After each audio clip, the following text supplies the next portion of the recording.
లేచినను కాపాడే దేవుడవయ్యా, కాపాడే దేవుడవయ్యా.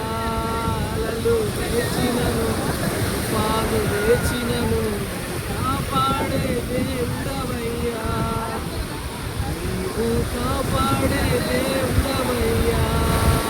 యేసయ్యా, యేసయ్యా, యేసయ్యా, యేసయ్యా. అలలు లేచినను తుఫాను లేచినను కాపాడే దేవుడవయ్యా. ఏం బిడ్డారా, మరి మన జీవితంలో అలలు లేచినా, మరి తుఫాను లేచినా, మరి మన జీవితంలో యేసయ్య అన్నాడు, మరి భయపడకుండా దిగులు పడకుండా గాడ్ బ్లెస్ యు. అలలు లాంటి సమస్యలు మన జీవితంలో, అప్పుల నుంచి రోగం నుంచి ఏదైనా ఉన్నా కూడా మన నావానే జీవితం, మరి నావానే పడవలో యేసయ్య అన్నట్టు వెళ్తున్నారా. భయపడకము దిగులు పడకము, దేవుడు నిన్ను దీవించి ఆశీర్వదించి అన్నిటి నుంచి కూడా విడిపించును కాక. మరి అలలు లేచినా కూడా అలలను అణిచివేసే శక్తి యేసయ్య నామమున దేవుడు నిన్ను దీవించును కాక. God bless you.